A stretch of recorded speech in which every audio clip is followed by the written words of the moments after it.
Zombie apocalypse.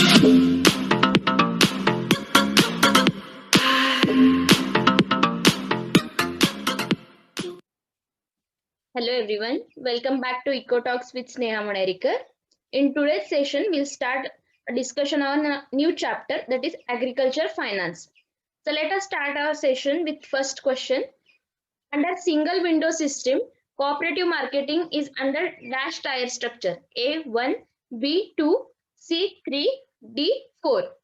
For cooperative marketing under single window system, it is operating under two-tier structure.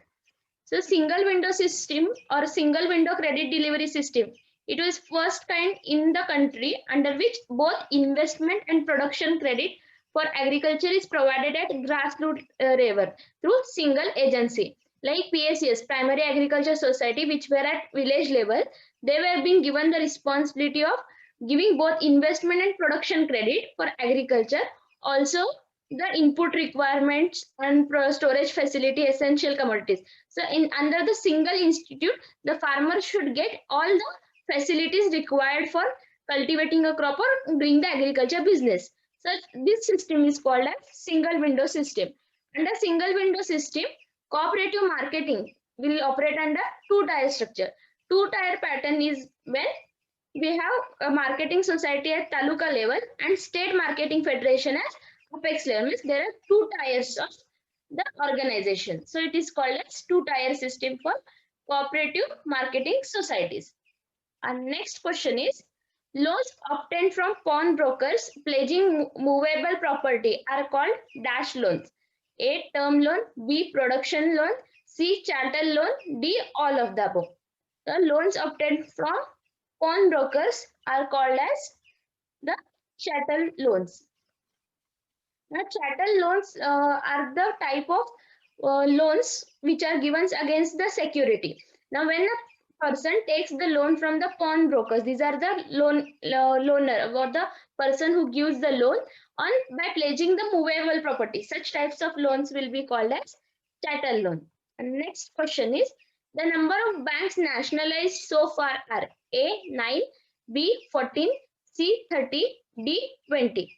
The nationalization of banks was done in India in 1969 and in the two phases. One was in 1969, another was in 1980. So in all total, nationalized banks were 20, but at present there are 19 working nationalized banks. The nationalized banks were steps taken by when Indira Gandhi was the Prime Minister. On July 1969, the Indian government decided to nationalize 14 major commercial banks whose minimum rupees 50 crores of deposit. Those who were having 50 crores of deposit, such banks were nationalized. There were 14 major commercial banks. Again, in April 1980, the second phase of nationalization came into effect, in which 6 more were nationalized. After second phase of nationalization, Government of India controlled around 91% of banking business of India. The nationalization of bank provided Government of India more control of credit delivery. The main objective of nationalization of bank was the banking business should be under the control of government, so that government can guide the banks to provide loans to the categories such as farming, agriculture, where before nationalization the loans percentage of loan given or credit given was less. So this was the main objective of nationalizing the banks. And next question is, NABARD took over the function of A, ACD, B, ARDC, C, RPCC, D, all of the above. The NABARD came into existence in 1982. It took functions of all, that is ACD, ARDC and RPCC. Committee to review arrangements for institutional credit in agriculture and rural development, that is CRAFICAD, in 1979 under the chairmanship of B. Shivraman, recommended the setting of national level institute called NABARD for providing all type of production and investment credit for agriculture and rural development. As per the result of this recommendation of CRAFICAD committee, NABARD came into existence in July 12, 1982. And this institute, NABARD, was formed by merging the already three national institutes which were existing. Those three were merged to form a new institution, that is NABARD. The three national institutions were Agriculture Refinance and Development Corporation, that is ARDC, Agriculture Credit Department ACD, and Rural Planning and Credit Cell of RBI, that is RPCC. These three were merged with NABARD in order to form a national bank of agriculture and rural development. Next question is, FSS or cooperative lines are recommended by a.Bawa team, c. b.NCA, c.Royal Commission on Agriculture, d.Gadgil committee. The FSS is nothing but Farmers Service Society. This cooperative was recommended by NCA. The Farmer Service Societies, these are the well-organized and registered units functioning on the principle of cooperation. As many cooperatives are rendering their service only to affluent farmers. That is, before the formation of SSS, affluent farmers are those who are large farmers or educated farmers or having little more income. So those only were given the services by the cooperatives. So National Commission on Agriculture, that is NCA, they felt that there is need a separate society for the meeting of needs of weaker sections in rural areas. So they recommended that in FSS, that is Farmer Service Society, should be organized, and in 1971 FSS was formed on cooperative lines to provide integrated credit service to weaker section of rural areas. This weaker section included small farmers, marginal farmers, agricultural laborers, and rural artisans like carpenter, blacksmith, etc. Our next question is, RRB's shared capital is being subscribed by central government, state government, and sponsoring bank in ratio of A 50:15:35, B 50:35:15, C 50:25:25, D 50:40:10. So in RRB share capital, it is subscribed by central, state, and the sponsoring bank. So we have to identify in which ratio. The ratio of shared capital is 50:15:35. That is, 50% is given by central government, 15% by state government, and 35% is given by the sponsoring bank. RRB was recommended by Narasimhan committee, and it came into existence from which was recommended in 1975 September 26. Initially 5 RRB were set up, and this actual establishment and functioning started from October 2nd, 1975. So year of establishment of if RRB is asked here, the answer is October 2nd, 1975. Then authorized share capital of each RRB is 1 crore, contributed by central government, state government, and sponsoring commercial bank in ratio of 50:15:35. Issued capital for each RRB is 25 lakhs. So it is here important part is that every institution, national institutions like NABARD was recommended by Graphicard, FSS was recommended by NCA, RRB was recommended by Narasimhan committee. So these are the important points to be remembered in the agriculture finance. Each bank or each cooperative society or apex level institution, which committee has recommended the institution and when it was established. These are the important points to be remembered. Next question is, loan advance to agro-input manufacturing industry are called a.Open, b.Key, c.Direct, d.Indirect. So for loans advanced for agro-input manufacturing industry, that is input manufacturing industry, are called as indirect loans. Now, classification on agriculture credit based on contact. It is classified as direct loans and indirect loans. Direct loans are those which are directly given to the farmers, like example crop loans, whereas indirect loans are given to agro-based firms like fertilizer and pesticide industries, which are indirectly beneficial to the farmers. So they are called as indirect loans. They are indirectly helping the farmers.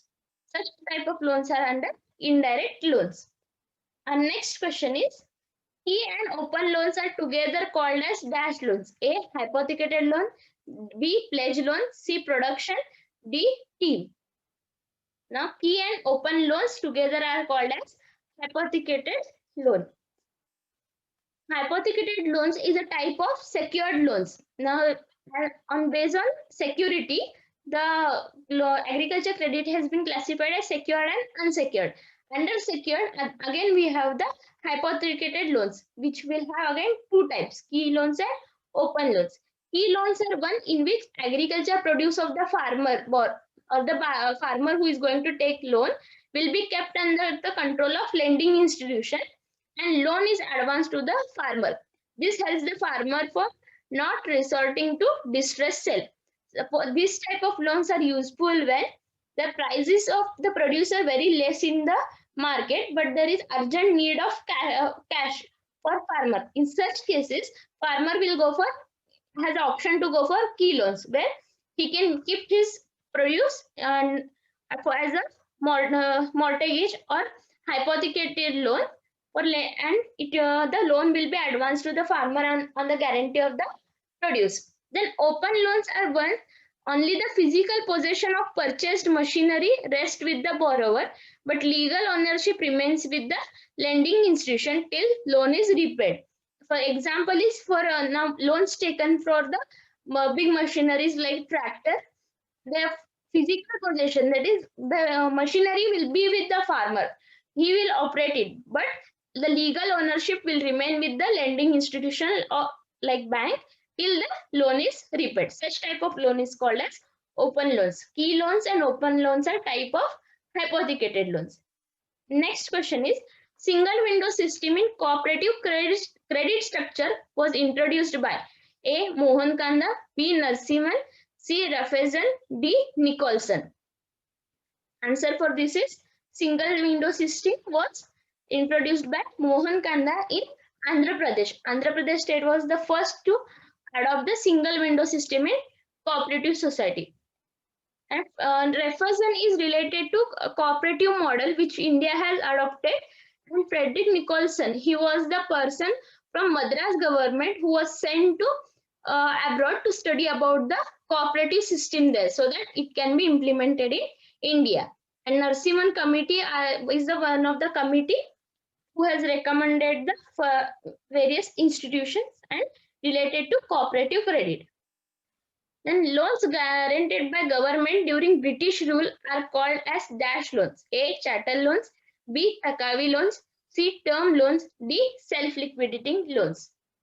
Answer is Takavi loans. Here in British rule, when India, there was a drought in India, that time British government had guaranteed some loan called as Takavi loans so that it can help agriculture. Those loans were called as Takavi loans. Next question is, under single window system, production credit disbursement is through dash tier structure. A.One, B.Two, C.3, D.4. So for production credit, that there is 3-tier structure, whereas in marketing it is 2-tier structure. So here you can see there is cooperative credit organization. 3-tier is for production system. That is, production system is nothing but short-term and medium-term loans, and 2-tier is for long-term loans or investment loans, marketing loans.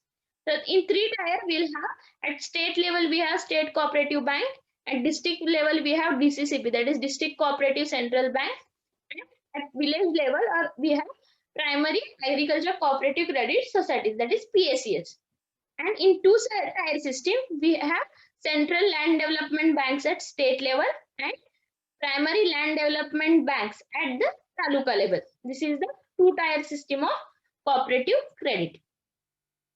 Next question is, which of the following is the refinancing agency? A. MARKFED, B. DCMS, C. DISCOBARD, D. NABARD. Answer is NABARD is the national level refinancing agency. Now, functions of NABARD are credit activities, development activities, and regulatory activities. Credit activities involves the refinancing function. That way, Refinancing is nothing but NABARD will give loan to the banks, and in turn banks will use that loan for financing agriculture and rural development. So it is called as refinancing. Financing of bank is done by NABARD, which is called as refinancing. And development activities involves various type of training is conducted by NABARD. Then rural development work, giving encouragement for small and cottage industries. These all are included under development activities. Whereas regulatory activities is it will regulate the operation of all the banks. So, and it will set the target of this much percent should be allotted for agriculture and rural development. So this is the regulatory activities. Next question is, in the first spell of nationalization, number of banks nationalized are A 4, B 14, C 6, D 16. Answer is 14. In first spell of nationalization, that is in 1969, 14 banks were nationalized. The Government of India on 19 July 1969 promulgated an ordinance, that is the Banking Companies Ordinance in 1969, that is Acquisition and Transfer of Undertaking.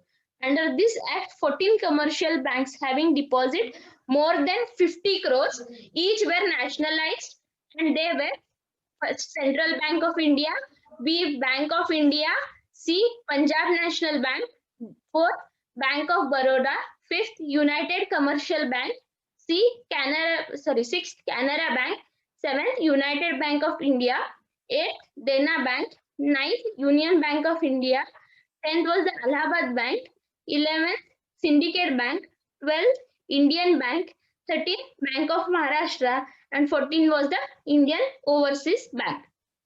Next question is, the RBI committee, the chairmanship of B.K. Hazare, recommended for establishment of A.